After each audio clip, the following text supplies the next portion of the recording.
Welcome. In today's podcast, the politics teacher and his students discuss the Epstein files. And I'm joined today by Piara Power, Carter Fenwick, and Leah Med. The 3 million pages of files recently published have shown the enormous scale of the Epstein network, and in particular, the gross abuse of power, mainly by men, and the horrific exploitation of young girls and women. We still don't know the full truth because half of those files have still yet to be revealed. We do know that men have protected their power. We do know that it has been incredibly difficult for the survivors and victims of Epstein to speak out.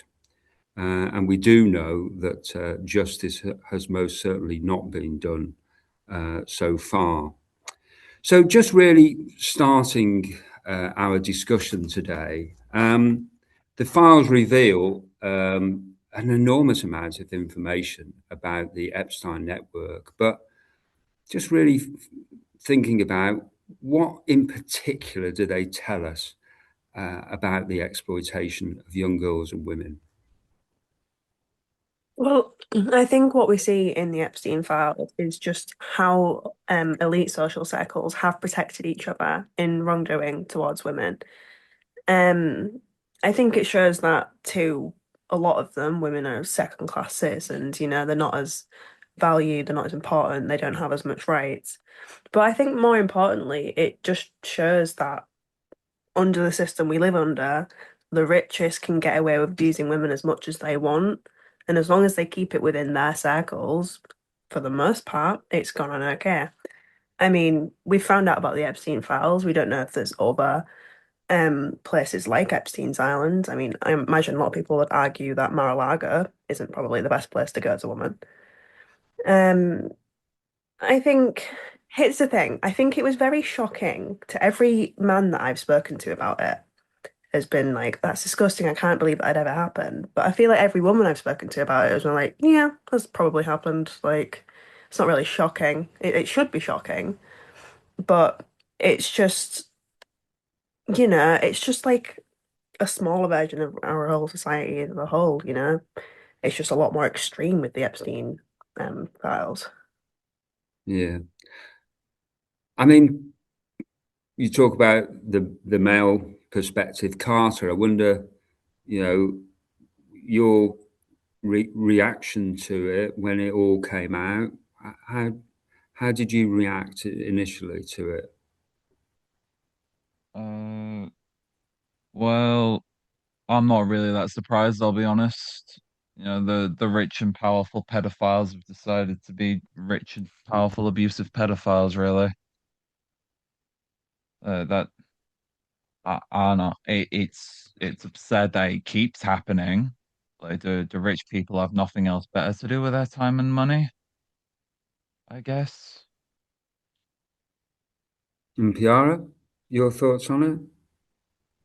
I think that all of us, and some of the commentary is focused on this, the commentary from women, we saw it as a political issue, didn't we? Before we saw it as an issue that gives us an insight into the way men behave towards women.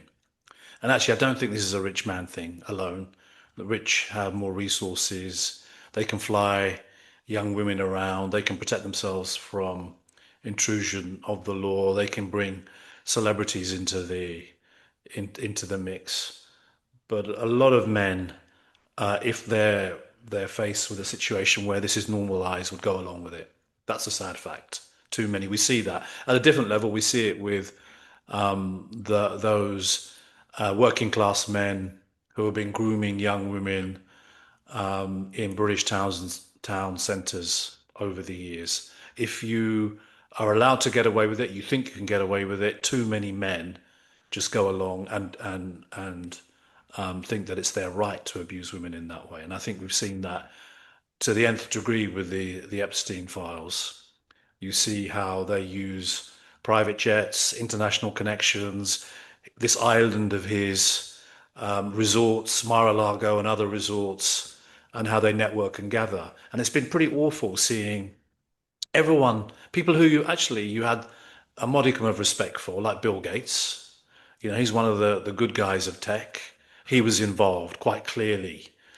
You see an amazing thinker and writer like Noam Chomsky who was involved. It absolutely shocked me to the core, actually, to think a guy like that with the political principles that he stands for also got involved. And then, of course, the rest of them, the sleaze bags, you can kind of almost expect it from them. You know, Richard Branson. It's so many people. There's so many. I think we talked last week when we talked about the political impact of this. So many British people caught up in it. It's really shocking. And I suppose we should also then relate it back to data that is collected in this country on the number of sexual assaults and rapes to try to understand how frequently this sort of stuff goes on and normalization of it and the way that men just see women as sexual objects and treat them as sexual objects. You know, 1 in 4 women are either raped or sexually assaulted in this country. 1 in 4 women report that directly themselves, and It's one in over two. six, Sorry, you can. yeah, 25%, and then 1 in 6 children are sexually assaulted. I mean, that's incredible. And these things are linked. The way men just see women as fodder for their appetites.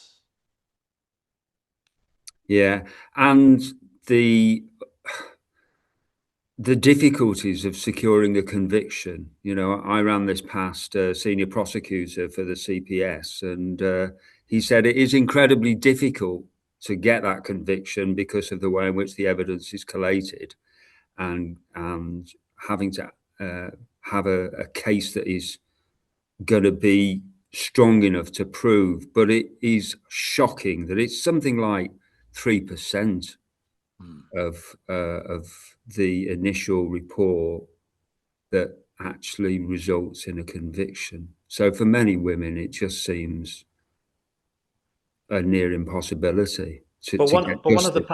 one of the patterns of that, Ian, let me cut in, is, and I don't know this prosecutor, is that in the legal environment, in the courtroom, it's fair game to undermine the woman's reputation and suggest that somehow she brought it onto herself, that the man was confused. That's why there are so few convictions, I think. Partly, there are other factors as well, but in a courtroom, that's why so many prosecutions fail, because the defense is allowed to make this argument the woman deserved it. Yeah, I mean, judges have been on record, haven't they, contributing to that, and they're secure for life, and largely a middle-class male judicial system that is very out of touch often. Well, I would ask that prosecutor, actually, why does he think that? What for him is a prosecutable case? I think the difficulty that he said was less about what you've just said, and it was more about the actual cross-referencing of all kinds of evidence, from phone records to physical records to interviews, etc., etc. That it is, and then, you know, the police obviously have to have taken it seriously enough, and sometimes there are criticisms about the way in which the police have gone about their investigations. You know, look at the case of Sarah Everard, and you know what happened to Wayne Couzens. You know how he, you know, made his way through the system after a history of abusive behaviour. So, coming back to the issue of what has been revealed, there is this sense in which, I don't know what your thoughts are on it, Leah, that we have yet to really uncover the truth, and that it has been incredibly hard for women to speak out on it, and that even when they have, they still feel that, you know, men are not being held to account. The files are not revealing, you know, many of the perpetrators. They are accidentally revealing some of the victims' names, which is pretty shocking. What's your thoughts on that, Leah, about what we've heard, what we haven't heard, and the difficulties of women seeking the truth and speaking out. Well, what I will say is me and every woman I know isn't surprised at all that arrests aren't being made. You don't expect it anymore. I mean, we live in a country where you can get sentenced to more time in jail for possession of drugs than you can for raping a woman. Um, it's it's really it's the way I saw it growing up, especially, is when the Me Too movement did happen, and you could see all of these women coming forward together, and they were being believed to an extent. Every woman had a story to tell, and it felt like a moment of solidarity where people were finally waking up and thinking, "Oh my God, this thing that we've normalized for so long, we need to end it." And then they didn't, and it carried on, and we have the President of the United States having several accusations of sexual assault against him. We had the previous ambassador to the US who was highly linked to a paedophile. It's I it's something that I think genuinely is just so ingrained into every level of our society that I don't see. And it's really sad to say, but I don't see a time where women are going to be taken seriously in the near future. I mean, even the Epstein files, the amount of jokes I've seen about it, the amount of people I've seen talking about how it's a satanic cult and it's the devil, and when the focus should always be on the victims. And the fact that thousands and thousands of files had to be released for the victims to be believed when they was already out there saying their testimonies. He was already dead. He had no defense, and yet we still needed thousands of files to believe him. I think it's disgusting. And I mean, it goes back so long, doesn't it? I mean, we're talking now his initial conviction in 2008, but I don't know when it all started. When did it start? How long are we talking about? It's a long time for the truth to come out, and we still haven't heard so much of it. I mean, I saw that the view was that there is not going to be any further prosecutions. That there's no plan to have any further prosecutions. So, do you think that there is ever going to be justice in this case?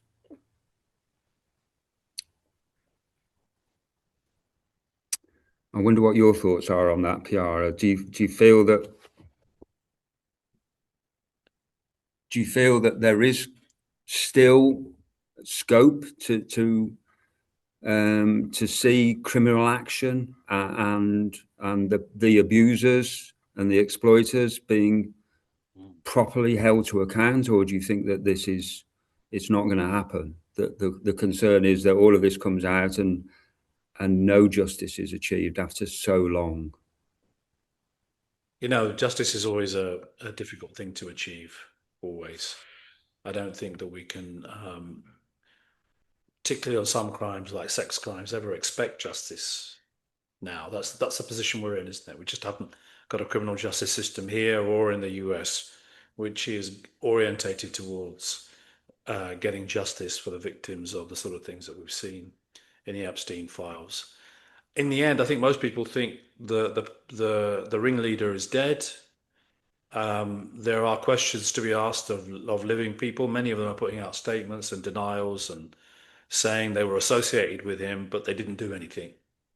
And I guess there is an impossibility of conducting successful investigations. I don't know what testimony the victims have given and who they implicate. I don't know whether some of the high-profile men who are photographed with Epstein and named are also involved and in a way that the victims have been able to name. On reading some of the material, Carter, you said that when we talked about this before, that you'd had a look through it. What's your thoughts now that you've actually read it firsthand?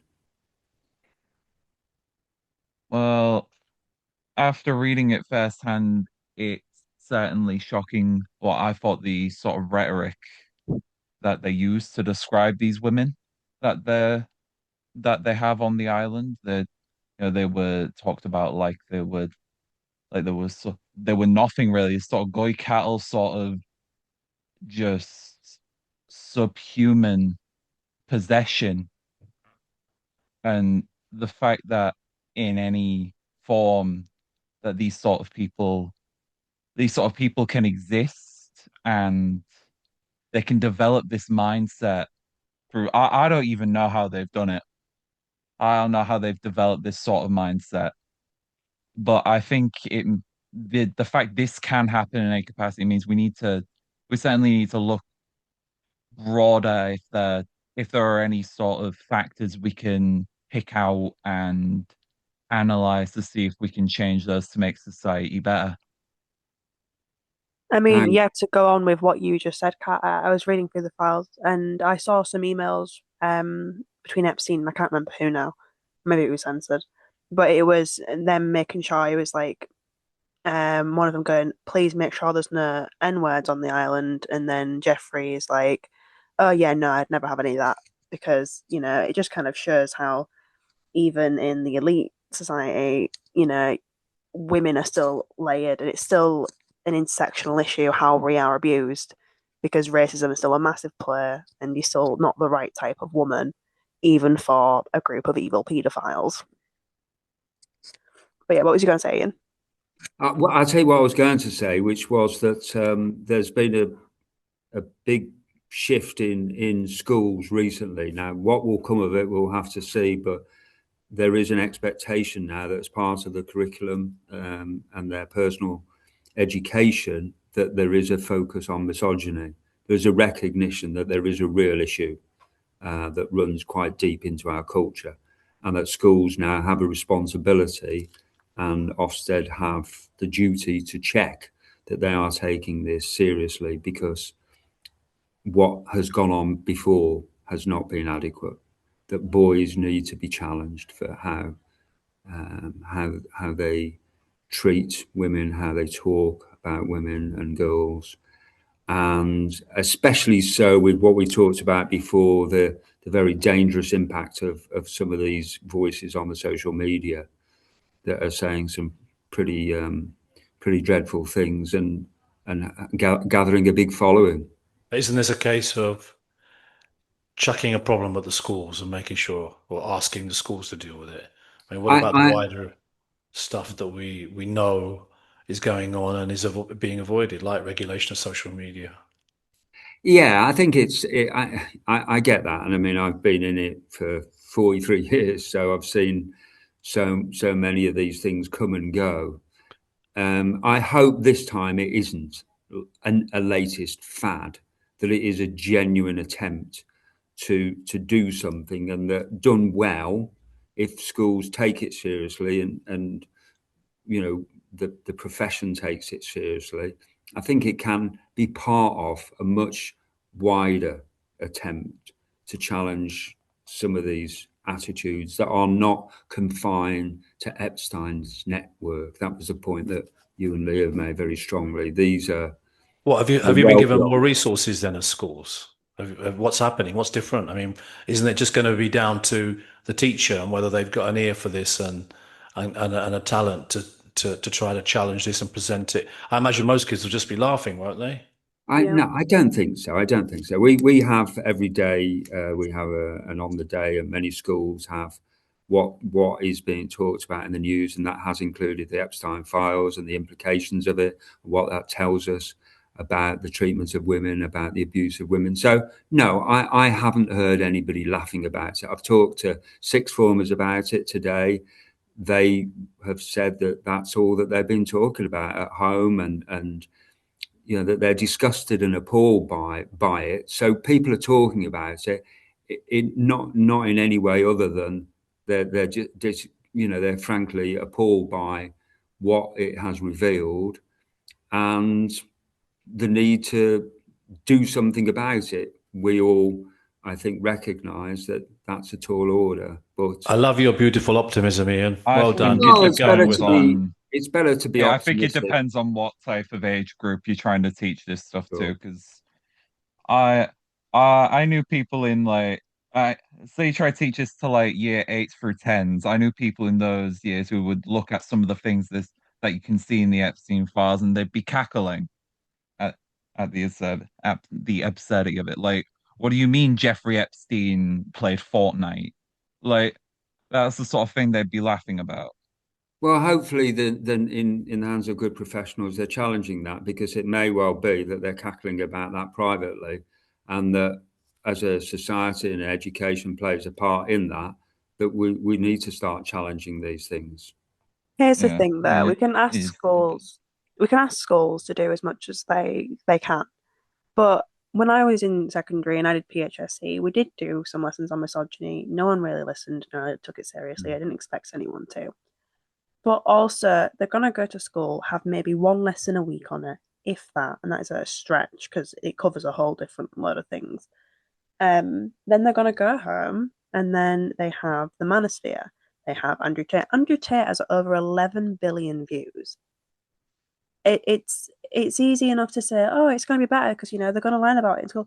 I don't think any student fully believes everything their teacher says, and I feel like a lot of students, when you're a teenager, you're arrogant and you think you know everything. So when you've got your teacher that you already maybe don't get on with or you just don't respect is saying, don't be misogynistic, you're trying to go, what do you know? I'm going to go home and listen to all the influencers that I enjoy that tell me I'm going to be an alpha male and I need to do this to be powerful. You don't know anything. You're a woman. So I appreciate the optimism. I just don't necessarily believe in it. Well, let's see how it develops, and let's just hope that at least what is happening, like Carter mentioned a few minutes ago, is that people are recognizing the scale of what happened, rejecting the horrors of what happened, and starting to talk about I think you're treating being women. naive, Ian. I mean, you're just Yeah. repeating yourself now. You're being very Let naive. the You're just man saying the same dream. thing. Let's hope. Yeah. Let's be optimistic. Let's trust. Come on. So I think that there should be what is more the urgency what is around the this issue. answer then? I'm not suggesting for one second. I said I've seen these things come and go. I'm well aware, more than anyone probably here, with due respect, of the dangers of putting on schools something like this and expecting them to wave some kind of magic wand. I'm not saying that for one second. I am saying though that actually getting boys to talk about these issues is important. That's all. Okay, well, you are entitled to disagree. I think it is an important issue. You've set out the school's perspective quite well. Mm. Well, What okay, about politics? What's happening there now as a result of this? yeah, let's talk politics and the political fallout in the UK and USA. Any surprises? Any shocks? Any things that you feel we've yet to see that are going to happen on the horizon? Well, to be Does honest, I was Starmer still shocked has that a job? Starmer managed to stay. Yeah, yeah, exactly. I was shocked he managed to keep his position. I mean, I don't think anyone really wanted him to. I don't think Labour really wanted him to, but he's done it somehow. Sick that man myself. We lo- Not only for uh, this, just for everything he does, really. I hate him. That's my quota. you need to say that for this particular I podcast. needed to say I hate Keir Starmer. I need that in regular Some recording. At some point, we'll have a special. Why Carter hates Starmer and Do whether you it's know what? rational. Let's get Starmer on here and they can have a conversation. That would be good, wouldn't it? But I think Uh, It'll just seriously, be me the swearing at him. We won't be able to air it. mm, seriously though, there have been no political there's no political fallout in the US. Trump is apparently the most mentioned person in the Epstein files, and he's going around saying he's been exonerated, I and think that it's it's a sort of done a sorry, I think done it's sort of a deal. case of we have investigated ourselves and found no evidence of wrongdoing with that. Yeah, Because and who investigates the people in the Epstein files? Probably Oh the well, people who work under the people in the Epstein files. Oh yeah, I mean, you see in the Epstein files, you're going through them, you see the word "don't" that's censored a lot because it's Don T, and they've just control Q'd it to get rid of all Don T's, and they've accidentally got rid of normal words in between it. Is So that it's very right? obvious. Oh yeah, Oh. it's very obvious it's being censored Someone said to he's help him. mentioned 5,000 times. Yeah, and that's on top. That's like without all the ones where he isn't mentioned. For once, I Hmm. want you It's to know. honestly ridiculous. You see, I think what's happened here is that, and I listened to an American podcast earlier today where they were talking about the impact here and holding up the British establishment a little bit by saying that, look, people here in the UK are paying a price for the knock-on impacts of the Epstein files. Mandelson's gone; he's being stripped of everything, possibly faces a prosecution. Starmer's biggest advisor, closest advisor, who we expressed our disdain for in the last pod, has gone now. So that's some political scalps. The communications director has gone. It's Starmer now, isn't it? I mean, I don't know. You guys earlier in the last pod were saying that Starmer shouldn't pay the price. You didn't think I think it that was he should Carter be. and I. I think Carter and I said that we felt that on this particular matter, I'd rather him get it sacked for was something it he's was I done. not was kind of necessarily yeah, I was kind of Sack him for his fencing. own crimes, not the crimes of his cabinet or whatever Mandelson was. Oh Yeah. yeah, the ambassador. Yeah, but then I actually looked into it more as I should have done before the episode, and I thought, oh, yeah, no, I really don't want Salma to be Prime Minister anymore, actually. See, now you're seeing my line of thinking. He's yeah. evil. There's his mistakes that he's made and U-turns, etc. And there's this particular matter. Yeah, he's under enormous pressure. There's no question about it, and he has made enormous errors of judgment. I mean, there's Wes Streeting as well, isn't there? That's under scrutiny for his correspondence. And at least, I suppose, people are having to answer questions and having to account for themselves in the media, in Parliament. We're seeing nothing like that in America, are we? And elsewhere, unless I'm missing it. The Clintons, I hear, are being expected to appear before a congressional committee. Oh, yeah, to be fair, the Clintons have basically said, listen, man, we're going to go down, but we're taking everyone down with us. Like, So that will be interesting. Yeah, it's always a terrible day to be Bill Clinton when they release new Epstein files. But as for Trump, he obviously has a vested interest in moving on, as he keeps saying. But yeah. I don't think he's going to be able to just simply move on from this.